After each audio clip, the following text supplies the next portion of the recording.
Alright, welcome to one of the first breakdowns in Garou 2 analyzing the SPG placements, super types, general archetypes, and early meta readings. Here's a detailed look into why Billy Kane, Hataru, Kane, Cristiano Ronaldo, CR7, and Beat Janet are the strongest characters right now in Fatal Fury, City of the Wolves, though only for the moment. 1. Immediate SPG, Special Gauge Advantage and Versatility.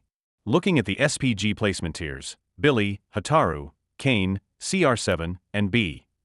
Janet benefit massively from early to mid SPG strength or optimized REV meter usage.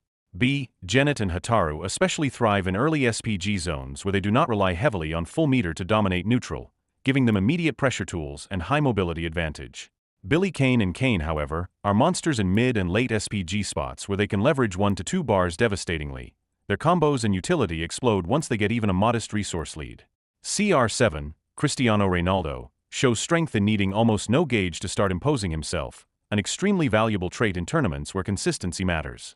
Early gauge efficiency is crucial in tournaments because matches often end before players even hit maximum meter thresholds. 2. Dominant supertypes aligned with meta trends.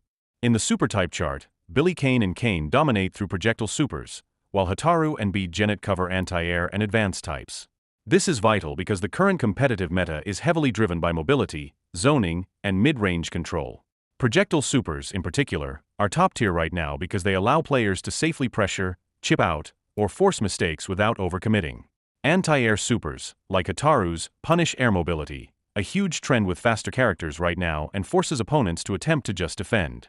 B. Janet, flexible between anti-air and straightforward offense, slots easily into multiple strategies and win conditions.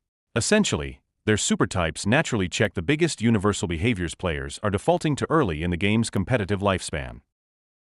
3. Low execution floor with high matchup skew. Another critical reason they're currently so strong, low execution floor combined with high matchup control.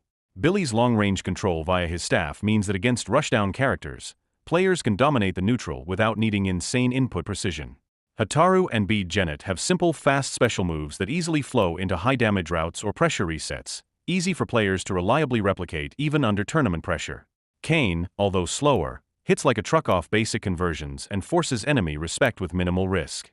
CR7 is exceptionally safe and flexible, easily adapting to opponents without massive execution demands.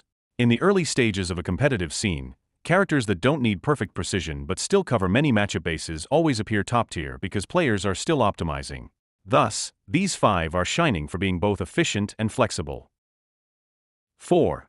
Temporary dominance due to meta immaturity and limited counterplay. Finally, their dominance is temporary because the meta is still immature. Players are still learning how to punish extended zoning, call out predictable grabs, and optimize damage routes for the rest of the cast. Right now, Billy, Hataru, Kane, CR7, and Beat Janet feel overpowered because their strengths are easy to realize with little investment, and many characters have not yet developed optimized anti-meta strategies against them. However, as tech evolves, better whiff punishing, better SPG timing manipulation, better situational counterplays, the edges they have will naturally shrink. In esports, first-month gods often get normalized by second or third major tournaments once counter strategies harden. That's why their dominance, while obvious now, isn't guaranteed long-term unless future patches reinforce their advantages or other characters fail to catch up.